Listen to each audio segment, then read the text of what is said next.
Saya harus izin mengambil alih sebentar ya dari para tim ses dan juga Livi dan juga panelis karena ini adalah momen di mana Kompas TV bersama dengan Kompas.com membuat segmen khusus cek fakta supaya Anda nggak kegocek gitu ya.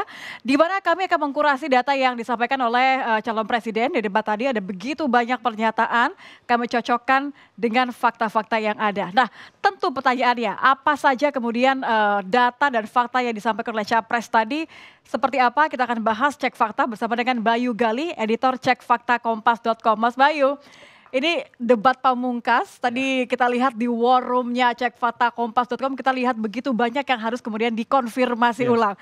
Ini teman-teman ngebul kepalanya semuanya ya, memastikan. Karena ada beberapa fakta yang harus dicek berdasarkan data yang mana, selalu seperti itu kan ya? Selalu ada berbagai referensi yang kita jadikan rujukan. Jadi memang ketika bicara keliru atau benar atau salah, ya kita sesuai atau tidak data sesuai yang ada. dengan data yang mana begitu ya. Karena bisa jadi referensi yang diambil itu beda dengan yang ada di yang kita pakai gitu ya. Oke, jangan dibocorkan mana dulu ya tidak sesuai ya. Karena kalau kita lihat juga suasana bagaimana teman-teman di war room ini untuk Anda saudara di rumah selama debat Capres berlangsung tadi tim Kompas.com terus mencari data dan fakta sesuai dengan penyampaian ketiga Capres di debat terakhir tadi. Nah, data ini dikurasi kemudian dicocokkan di war room atau ruangan khusus di mana para peneliti dan tim Kompas.com dan Kompas TV berada secara khusus dari awal ya Mas Bayu ya. Dari awal berada di sana mengolah, memilih mana saja kemudian yang kira-kira ini kalimatnya sesuai dengan fakta, tidak sesuai dengan fakta, atau ternyata tidak sesuai dengan referensi data tertentu. Nah, saya akan langsung menampilkan satu pernyataan dari Capres nomor urut 1, Anies Baswedan yang mengatakan akses terhadap pekerjaan layak dan jaminan sosial ini masih menjadi masalah di Indonesia. Menurut Anies, masalah Indonesia hari ini adalah 45 juta orang belum bekerja dengan layak. Kita akan dengarkan terlebih dahulu. 45 juta orang belum bekerja dengan layak. Bicara jaminan sosial, lebih dari 70 juta orang tidak punya jaminan sosial. Bicara pendidikan, jauh dari kota, terpencil, masa depan jadi suram. Kemampuan tinggi, kesempatan tidak ada. Sangat frustrasi melihatnya. Kesehatan mental, kekerasan seksual, lebih 15 juta orang jadi korban. Ini problem-problem yang tidak menjadi kepedulian segelintir elit. Ini adalah kepedulian rakyat kebanyakan. Karena itu dalam perjalanan kami 1 tahun, kami menemukan jutaan rakyat yang berbondong-bondong menginginkan perubahan. Mereka membuat poster rakyat, membuat posko rakyat, mendoakan dari tempat yang tidak kita lihat. Poster-poster itu cemerlang karena bukan didanai dari uang dari Jakarta, tapi didanai oleh keringatnya yang jernih hasil kerja kerasnya. Ini adalah keinginan perubahan. Oke, kita akan lihat terlebih dahulu kutipan dari pernyataan Capres nomor urut 1.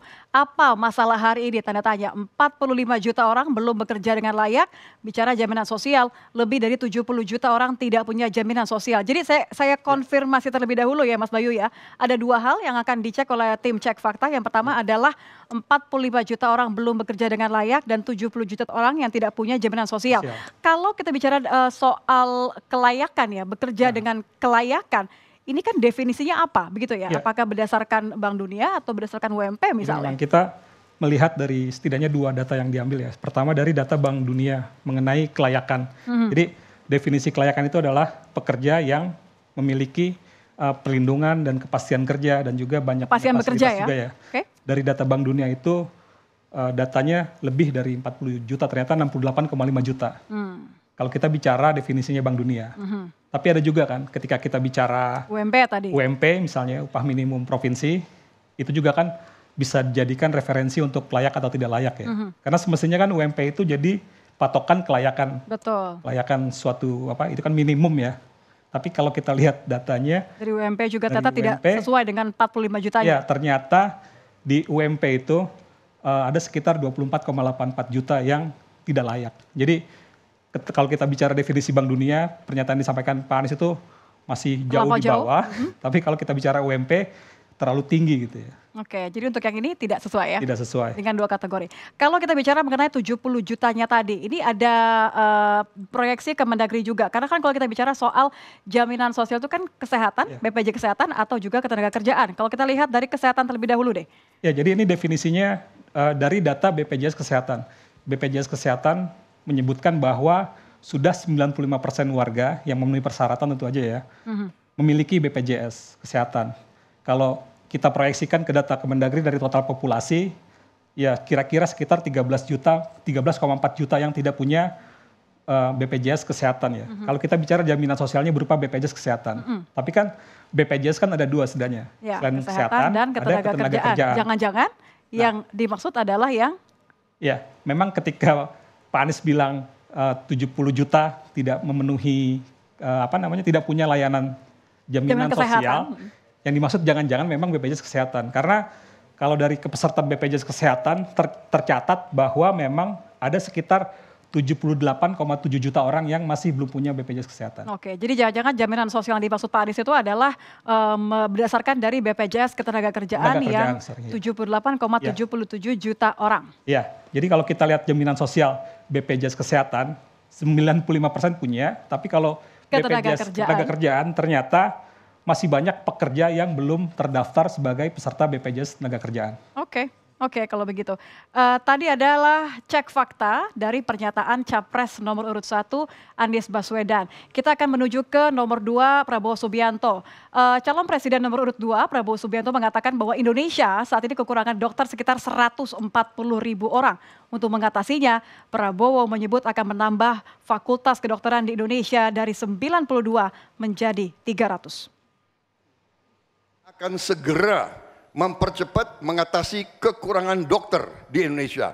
Kita kekurangan sekitar 140.000 dokter. Dan itu akan kita segera atasi dengan cara kita akan menambah fakultas kedokteran di Indonesia. Dari yang sekarang 92, kita akan membangun 300 fakultas kedokteran. Oke, ini lagi-lagi tergantung data yang mana ya. Kita lihat terlebih dahulu deh kutipannya ya. Kami akan segera mempercepat mengatasi kekurangan dokter di Indonesia. Kita kekurangan sekitar 140.000 dokter dan itu akan kita segera atasi dengan cara menambah fakultas kedokteran dari yang sekarang 92 membangun 300 fakultas kedokteran. Fakta yang ditemukan oleh tim cek fakta Kompas. Ketika kita bicara jumlah dokter, kita bicara rasio berdasarkan Badan Kesehatan Dunia ya, WHO. Dari standar WHO itu kan 1:1000. Dalam arti satu dokter mewakili 1000 populasi ya. Dan kalau kita bicara idealnya ada 270.000 dokter di Indonesia. Tapi kalau kita bicara data, kita lihat berbagai data. Yang pertama STR, surat registrasi, bahwa memang ada lebih dari 230.000 dokter yang terdaftar. Ini dalam catatan ya, dokter umum, dokter hewan, dokter gigi dan segala macamnya. Tapi kalau kita bicara profil kesehatan Indonesia, ada sekitar 170.000 dokter yang bekerja di fasilitas milik pemerintah. Dan ini berarti kekurangannya masih ada 100 ribuan, di bawah 100 ribu. Tapi kalau berdasarkan pernyataan Menteri Kesehatan Budi Gunadi Sadikin, dia pernah menyebutkan bahwa Indonesia saat ini masih kurang 130.000 dokter. Dalam arti dari jumlah ideal 270.000, masih kurang Indonesia masih kurang 130.000 karena saat ini masih ada hanya 140 ribuan. Jadi setidaknya ada tiga data dan pernyataan yang bisa disandingkan dengan pernyataan Pak Prabowo ini. Tapi kalau dari pengakuannya Menteri Kesehatan itu ada sedikit jumlah kekurangan, jadi sekitar 10.000 gitu ya. Jadi bisa dibilang sedikit berbeda dengan data yang disampaikan Menteri Kesehatan ya. Oke, ini ya tadi yang dimaksud oleh Menteri Kesehatan Budi Gunadi Sadikin menyatakan bahwa kalau Indonesia kekurangan 130.000 dokter karena Indonesia baru punya 140.000 dokter di Indonesia dilihat dari STR aktif per 31 Desember 2022. Selisih, kita bisa katakan tidak sesuai karena kemudian selisih begitu ya. Kita juga akan lihat bagaimana kesesuaian fakta yang disampaikan oleh calon presiden nomor urut 3, Ganjar Pranowo, yang menyebutkan bahwa anggaran kesehatan sebanyak 5-10% dari anggaran pendapatan dan belanja negara atau APBN ini mampu memastikan layanan yang lebih baik.